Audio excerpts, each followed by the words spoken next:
Estamos começando mais um programa Cá Entre Nós. E a nossa convidada de hoje é a doutora Eliene Meira Stauffer, que é advogada. E hoje vamos falar sobre um assunto muito interessante, que é o direito previdenciário. É muito importante para a gente estar recebendo você aqui mais uma vez, para que a gente possa estar falando de um assunto tão importante que é o direito previdenciário. Isso. Bom, para começar o nosso programa, eu gostaria que você falasse para os nossos telespectadores o que é direito previdenciário. Bem, direito previdenciário é o ramo do direito, né, que trata da Seguridade Social como um todo. Ele é dividido em ramificações que são três, que é a Previdência Social, Assistência Social e Saúde. Doutora, o que é Previdência Social? Bem, a Previdência Social é um seguro social para aquelas pessoas que contribuem, né? Ele é de caráter contributivo e filiação obrigatória. É para aqueles, por exemplo, o trabalhador, quando ele perde a capacidade de trabalho, então a Previdência Social traz uma renda para ele, para aquelas pessoas que contribuíram durante todo o tempo, ou então para os seus dependentes, né, no caso de morte. Certo. Fala um pouco para a gente sobre esses regimes previdenciários. Quais são? Nós temos três regimes previdenciários, que é o regime geral da Previdência Social, que engloba o INSS, o regime próprio e o regime de previdência complementar. O regime geral é aquele, assim, pela maioria dos trabalhadores, é o que quase todos os trabalhadores, a maioria, contribui para o regime geral, que é o INSS, que ele também é obrigatório, né? Todos os trabalhadores que têm carteira assinada, eles são obrigados a contribuir, né? A filiação é obrigatória. Agora, o regime próprio é para os trabalhadores, servidores efetivos, públicos, né? Servidores públicos efetivos. São regime próprio, como é o caso nosso aqui na NUC, que é o IPASMUM, que é o Instituto de Previdência dos Servidores de NUC. E a Previdência Complementar, como o próprio nome já diz, ela complementa, né, aquela renda do trabalhador. Ela vem complementar.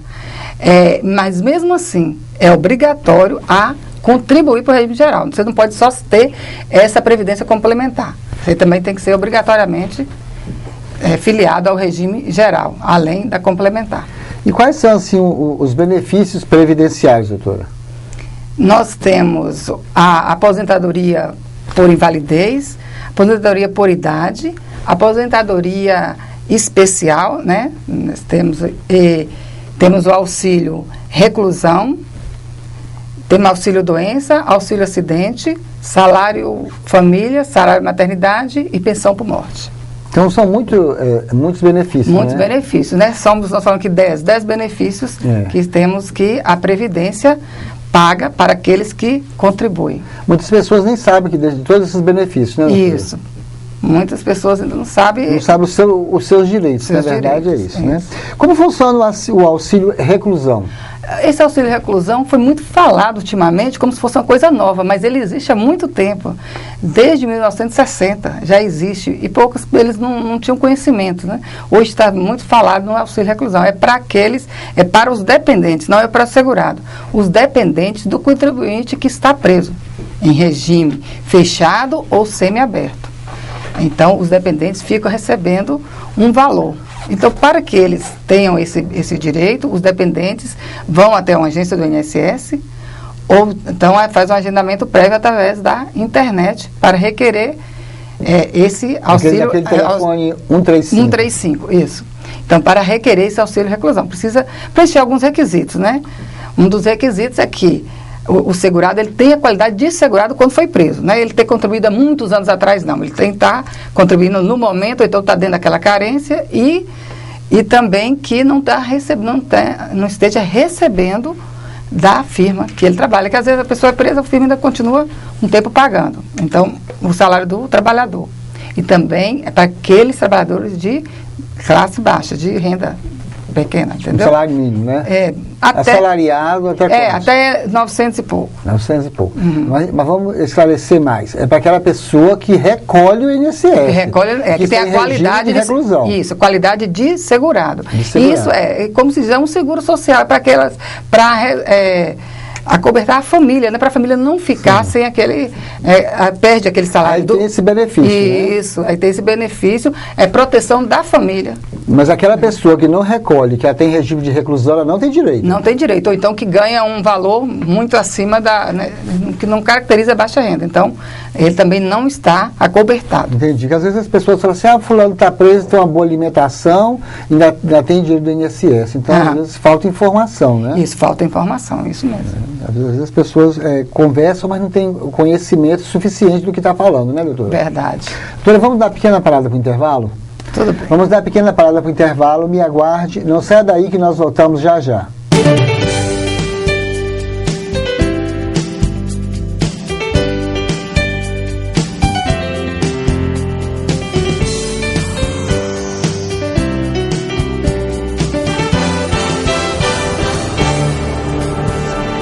Bom, estamos de volta com mais um bloco do nosso programa Cá Entre Nós, e a nossa convidada de hoje é a doutora Eliene Meira Stauffer. Nós estamos falando sobre direito previdenciário.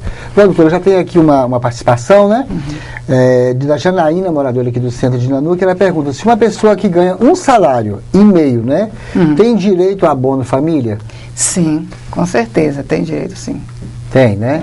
Bom, Janaína, está aí a sua. Espero que a gente tenha respondido a sua pergunta. Muito obrigado também pela sua participação. Tem mais uma aqui de Marcos Almeida, morador aqui da Vila Nova. Minha mãe tem 61 anos e nunca contribuiu e também nunca trabalhou. Ela pode se aposentar? Não. A idade para se aposentar para quem nunca contribuiu são 65 anos. Aí esse aí. Qualquer sexo. Esse aí já não é. Esse aí não é a previdência social, já que seria assistencial. Certo. Né? É um benefício social assistencial. É o que nós chamamos de LOAS, né? Tecnicamente é chamado de benefício de prestação continuada. Ganha um salário mínimo, vai receber um salário mínimo a partir de 65 anos. 65 ou mais, né? 65 e acima de 65. A pessoa que nunca contribuiu. Nunca contribuiu, homem e mulher, mas também tem que preencher alguns requisitos. Por exemplo? Um dos requisitos, a renda familiar não pode ser superior a 25% do salário mínimo. Então, só para pessoas carentes mesmo. A renda familiar não pode ser superior a 25%. E assim, é requerido também na agência do INSS, né, é um benefício assistencial. Não são todos que têm esse direito. Tá, tem mais uma participação aqui de Maria Aparecida, moradora do bairro Campinho aqui. Maria Aparecida, muito obrigado pela sua audiência, também pela sua participação. Ela pergunta se existe a desaposentação. Sim, existe. Isso aí é um instituto novo, né? Tanto que eles não estão nem concedendo, às vezes não está concedendo, é só judicialmente que requer.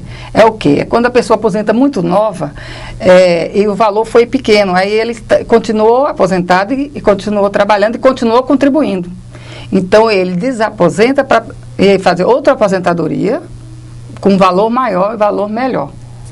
Então, chama de desaposentação. Mas aí tem que entrar na justiça. Tem que entrar na justiça. Isso aí só judicialmente. Administrativamente... Ele tem que constituir um advogado. Constituir um advogado, entrar, né, com a ação de desaposentação. Você tira aquela aposentação que você tem e você vai ter outra aposentadoria com um valor melhor. Então, falando em aposentadoria, qual a idade para a aposentadoria realmente? O contribuinte, né? Vamos dizer. Você, por isso que não contribuinte, você já explicou, né? Certo. Aí, no caso, é 65 anos para homem e 60 para mulher. A idade. A idade. Agora, no caso do trabalhador rural, é reduzido em 5 anos, né? Mas e por tempo de serviço? Para a aposentadoria você vai contribuindo? Não tem mais o tempo de serviço, né? É o tempo de contribuição. Certo. Tem o tempo de contribuição, tem, no caso, 30, né? Anos também. 30 anos para mulher. É isso. E 35 para homem. Tá. Como funciona a aposentadoria do professor? O professor tem uma aposentadoria diferenciada porque ele também é reduzido em 5 anos. Mas, assim, para aqueles professores que têm o trabalho efetivo no magistério, dentro da sala de aula, como no caso do ensino médio, ensino fundamental e educação infantil. Mas também agora teve uma ADIM que também quem rege uma escola através de um assessoramento pedagógico ou coordenadoria, ou também direção de escola, também tem esse direito. Já o professor universitário não, aposenta no tempo normal de contribuição. Sim. Só para os professores do ensino médio, fundamental, educação infantil. Então, com a idade de aposentar, você já falou, uma pessoa pode assumir ao mesmo tempo a condição de segurado e de dependente? Sim. É no caso, por exemplo, dos cônjuges, quando todos dois exercem atividade remunerada, né? Certo. Então, ele é dependente, por exemplo, a mulher é dependente do marido, porque ele contribui, ela fica dependente dele, mas ela também é segurada porque ela também contribui. Quando falece, por exemplo, o marido falece, a mulher vai receber 2 aposentadorias. A dela, que ela contribuiu, que o marido contribuiu. Que são 2 aposentadorias de contribuição. Certo. Só perde no caso que tiver tem aposentadoria, não for aquela que não contribui. Aquela obrigatória de baixa renda que eu te falei, certo, do LOAS, né? Mas no caso, quando todos os dois contribuíram, ela vai ficar com 2 aposentadorias. Então, ela é segurada ou então e dependente inverso, ao mesmo né? tempo. Ou o inverso. Se o marido é aposentado e ela, no caso, tem só o LOA, aí ela vai receber o do marido. Isso, e para de receber a outra. Para de receber. Tá certo. Porque nem pode... Para de receber o benefício que ela tinha e passa a receber a aposentadoria do marido. É, a aposentadoria do marido, isso. Tá. Então, a pessoa, após aposentar, pode continuar trabalhando com carteira assinada? Sim, pode sim. No caso de a aposentadoria, né? No caso de contribuição. Certo. Né? Ela pode sim estar trabalhando. Agora, só que no caso da aposentadoria por invalidez, não. Por quê? Senão ele perde. Ele aposentou porque está inválido. Como é que ele vai continuar trabalhando em carteira assinada? Então, ele perde aquela aposentadoria de invalidez. Certo. E também na aposentadoria especial, não pode trabalhar no mesmo ramo que ele trabalhava antes, vamos dizer, em contatos com agentes nocivos. Porque se ele tem aposentadoria especial, porque ele trabalhou com agentes nocivos. Então, ele não pode voltar para aquilo. Ele foi aposentado por menos tempo. Vamos falar assim mais claramente.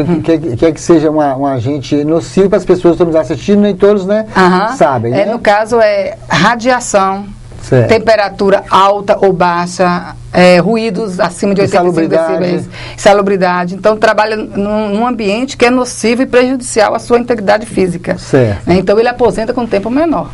Tá. Né? Então, vamos dizer, ele aposenta com tempo menor. Aí, ele quer voltar a trabalhar, carteira assinada, ele pode. E mesmo assim, ele vai continuar contribuindo, ele vai contribuir, ele volta a trabalhar, continua contribuindo, só não pode voltar a trabalhar naquele mesmo... Atividade. Em atividade que traga... ou que seja do mesmo estilo, que seja prejudicial à saúde. Certo. Ele não pode. Né? E no caso de invalidez também. Se ele aposentou por invalidez, como que ele vai voltar a trabalhar? Claro, se ele voltar, ele perde a aposentadoria por invalidez. Então, só pode continuar trabalhando quem está... Tem tempo de contribuição. Tem contribuição e com saúde, lógico. Isso. Né? Não é aposentadoria especial.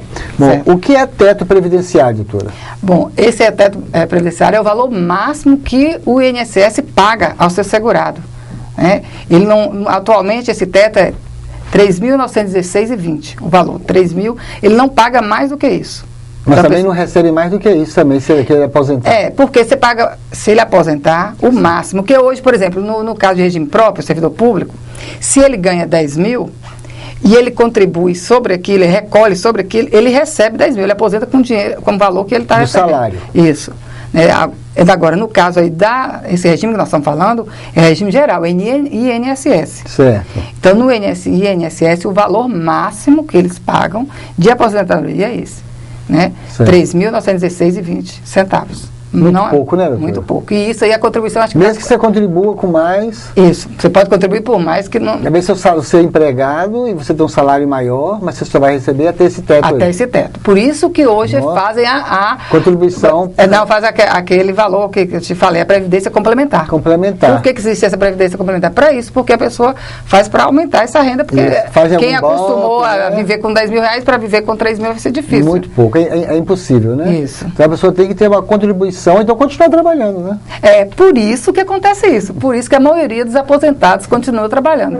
E não deveria acontecer isso, né? Mas nossos aposentados hoje são muito maltratados, né? Não tem sem falar que quando o reajuste não vem também para eles, né? Integral, né? É isso, é muito... Então, né? Ele é praticamente obrigado... O salário mínimo é reajustado e os aposentados não, né? Então, eles são obrigados a trabalhar, né? Queira ou não queira. Isso quando a família toda não depende da aposentadoria, né? Isso. Às vezes, quem ganha um valorzinho certo, fixo todo mês, é só aquele aposentado que tem em casa e ele sustenta toda a família. Mas está certo. Vamos dar mais uma pequena parada para o intervalo? Vamos sim. Vamos dar mais uma pequena parada para o intervalo. Me aguarde, não saia daí, que nós voltamos já já.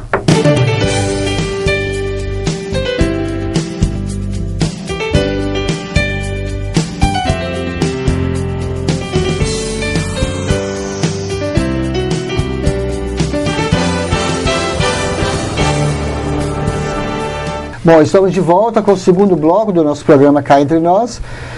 E tem algumas participações aqui, a de Marlene Cardoso, moradora aqui da Vila Esperança, que o salário maternidade da empregada doméstica deverá ser pago pelo empregador ou pela Previdência, doutora Eliane? Muito obrigada, Marlene, pela sua participação. No caso, o salário maternidade é pago pela Previdência, já que recolhe para isso, para ter direito a esses benefícios. É.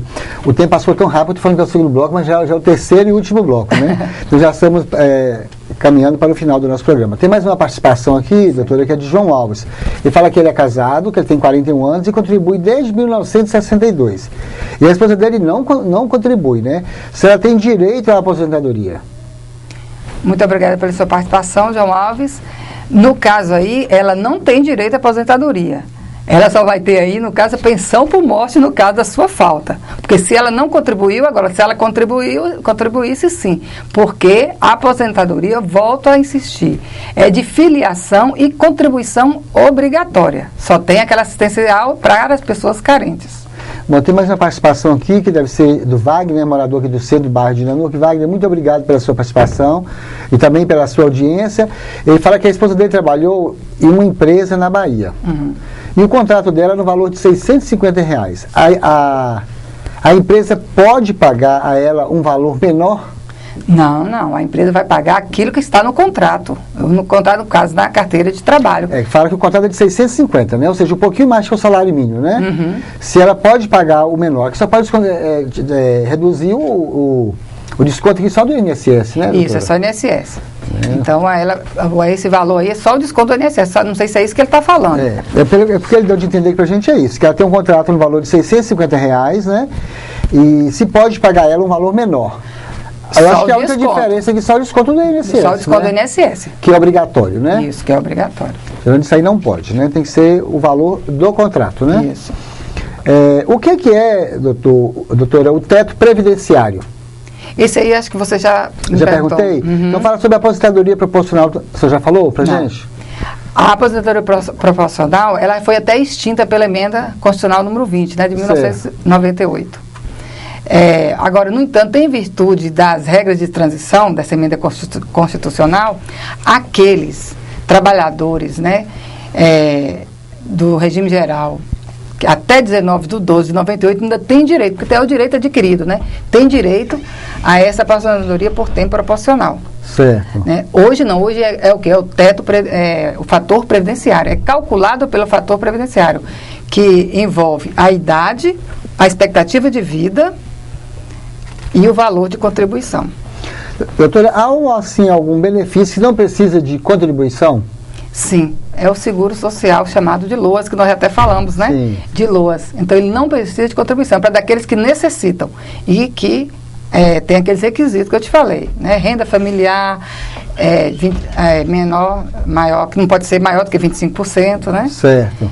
E aí vai até o INSS para saber se preenche aqueles requisitos. Ok, aí tem umas exigências, pequenas exigências, que a pessoa tem que se enquadrar naquilo ali. Isso. Para poder ter esse benefício, né? E o valor é um salário mínimo, né? O valor desse benefício. O teto que ele recebe é um salário mínimo. O teto é um salário. Se é um benefício do governo, é um salário. Não é mais do que isso. Então, fala sobre a pensão por morte. Como é que ela funciona?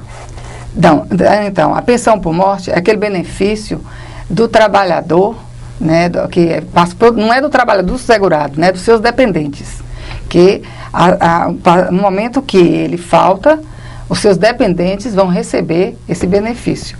E se existe vários dependentes, o valor é um só e é rateado em partes iguais entre eles. Certo. E se um perde aquela qualidade de dependente, vamos dizer que um filho atinge a maioridade, aí aquele valor que o outro recebia torna a voltar para aquele valor total, o bolo, e torna a ser rateado em partes iguais pelos todos os dependentes dele. O que fazer quando esses benefícios são negados pelo INSS?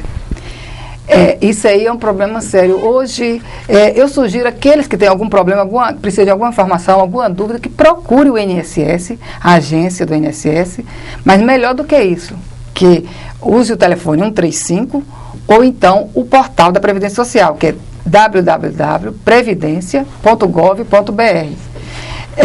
E nesse portal você faz um agendamento prévio, tira qualquer dúvida, o INSS é obrigado a te esclarecer, a te orientar, né? E você também faz os requerimentos, mesmo através da internet. E nesse requerimento, Aí você vai pedir qualquer auxílio ou benefício desses aí. E se for negado, aí é através da justiça. Quase sempre o INSS nega, né? Hoje, dificilmente... Coloca muita dificuldade, Muita dificuldade, né? Precisa de uma perícia, sempre a perícia é negada. Então, é só através de mandado de segurança, é através de ação judicial. Aí entra o advogado. Não é bom procurar o advogado de primeira informação, isso aí o INSS tem mais condição de informar e de tirar as dúvidas dele. Aí, no caso de dificuldade, se for negado... Isso, aí se for negado, aí eles vão negar por escrito aquilo ali, aí já leva para o advogado ou recorrer ou entrar com ação judicial. Aqui tem mais uma pessoa participando, que é José Carlos, morador da Rua Lagoa Santa. Ele pergunta assim para a senhora, se existe uma forma de abrir um processo para auxílio-doença ou aposentadoria por invalidez? Tem sim. Obrigada pela sua participação, João Carlos. No caso de auxílio-doença, é aquela perícia que é negada, mas a pessoa tem certeza que ela continua doente. Então, ela mesma pode fazer os exames, conseguir os laudos, né, médico, e o juiz vai ter um laudo pedido pelo juiz, além do laudo do INSS. Porque quando o INSS nega o auxílio-doença, é uma decisão unilateral. É o quê? Foi um perito dele. Então, ele não teve aquele contraditório, né? A defesa dele, através na justiça, o juiz vai nomear um perito que vai fazer a perícia e vai dar um novo laudo. E sim, se ele tiver direito de provar que ele não tem condição de trabalhar, ele vai ter seu auxílio-doença. Tem mais uma participação aqui de Márcia, moradora aqui do centro. Eu creio que você já até respondeu isso aqui, mas eu gostaria que você respondesse de novo para a gente. Certo. Ela pergunta se uma aposentadoria anula a outra automaticamente. Uma aposentadoria? Se anula a outra automaticamente. Ou seja, se a pessoa, igual você respondeu, se a pessoa aposentada, ela recebe do marido algum benefício, né? Se anula a que ela já tem, no caso, né? Não, porque não tem direito, olha bem. Quando eu te falei que só tem direito se for duas aposentadorias, só tem as duas aposentadorias se for por tempo de contribuição. Sim. Contribuiu, né? Sim. Todos os dois cônjuges contribuíram. Agora, se for assistencial e de contribuição, não pode. Aí anula a outra. Anula. Só vai ficar aquela dica de contribuição ou do marido ou da esposa, isso, né? No caso, talvez o que ela está querendo saber é da questão do LOAS. Sim. O LOAS, que é assistencial, vamos dizer que a mulher, ela tem, se não passa, morreu, acabou. Não pode passar para o marido nem para filho. O LOAS não passa. É um benefício. Automaticamente, cancelada. Eu acho que é isso que ela está querendo saber, automaticamente ela é cancelada. Porque é um benefício assistencial, não é por contribuição. Certo. Então, morreu, tipo assim, morre com a pessoa, não passa para os seus dependentes. Ok. Tem mais uma pergunta aqui de Zenilda, morador do bairro Ramiro da Ruas. Ela pergunta se um funcionário público que volta ao trabalho é obrigado a contribuir com o INSS? Sim, com certeza. O INSS, mesmo os aposentados, né, contribui para o INSS, porque o INSS, todos os trabalhadores são obrigados, né, de filiação obrigatória e também de contribuição obrigatória. Tem mais uma participação de Antônio Carlos, aqui morador do centro. Qual o correto tempo de resposta da Previdência para pedido de revisão de benefício? Você sabe o tempo de resposta? O tempo são 30 dias. 30 dias, né? Geralmente é o tempo que a Previdência pede, né? Isso, e ainda tem o recurso depois. Ainda tem o recurso, né? Tem mais uma participação de José da Silva, aqui de Carlos Chagas, né? Ele fala que ele é aposentado pela Prefeitura por tempo de serviço e pago o IPCC. Ele tem 64 anos. Ele gostaria de saber se quando ele aposentar por idade, se ele vai continuar pagando. Quando ele aposentar por idade... você vai continuar pagando. Sim, todos os aposentados continuam contribuindo para o INSS. Ele fala que ele é aposentado pela Prefeitura por tempo de serviço, né? Por tempo de serviço, certo. E ele paga o IPCC. E tem 64 anos. Ele gostaria de saber se quando ele aposentar por idade, né, se ele vai continuar pagando. Vai sim, todos os aposentados continuam contribuindo para o INSS, não é isso? Continua, é isso. Ok. Tem mais um aqui, nós já lemos, né? Que é da esposa lá. Bom, doutora Eliane, que foram as nossas participações de hoje, né? Foram ótimas. Muito obrigado a todos que participaram do nosso programa. E faltou alguma coisa assim que você gostaria de estar Para finalizar, né? Não, eu só gostaria que todos que tivessem dúvida, o INSS está à disposição, ele é obrigado a informar. Então, que faça o seu agendamento prévio através da internet, como eu falei, a www.previdencia.gov.br, ou o telefone 135, faz o agendamento prévio e um requerimento administrativo. Se for negado, aí procura o advogado para estar orientando, analisando o caso, se é caso de, ou se realmente ele não tem direito, ou se ele tiver direito, está entrando com ação judicial. O nosso tempo é pequeno, esse assunto é muito vasto, né? Com certeza. Você vai ter que voltar aqui numa outra oportunidade para nós falarmos mais sobre esse assunto, que eu creio que muitas pessoas que estão em casa nos assistindo têm muita dúvida sobre a aposentadoria, quem pode aposentar, quem não pode, qual é o seu direito, né? Isso. No caso também de invalidez por morte, são coisas do dia a dia, né? Esse assunto é apaixonante, né? É um assunto, eu mesmo mexo com direito de família, e agora estou nessa área previdenciária, porque é um que você vivencia, e dificilmente uma pessoa não tem um problema com a previdência, ou vai ter, ou tem alguém na família, sempre tem alguma dúvida, né? Claro. Então eu comecei a estudar e apaixonei pelo assunto. A falta de informação traz muita dificuldade para as pessoas, né? E aí a pessoa, é igual a revisão de benefícios, né? No caso de revisão. Mas muito obrigado pela sua participação, uma boa noite. Obrigada, estou à disposição, e obrigada àqueles telespectadores que participaram aqui, mandando suas perguntas. Mas as pessoas que estão em casa nos assistindo, que queiram te procurar amanhã, você quer deixar o telefone, alguma coisa, para estar tirando a dúvida de alguém? Meu telefone é 3621-2926, meu escritório é na Rua Campanário, 569. Só ir lá que você esclarece mais dúvidas, né? As dúvidas, eu falei, é no INSS, né? Isso aí foi em caso de ação. De ação, né? Judicial. Porque administrativamente o INSS, ele deve tirar essas dúvidas. Obrigado, né? É obrigado a esclarecer. Então, às vezes não orientar.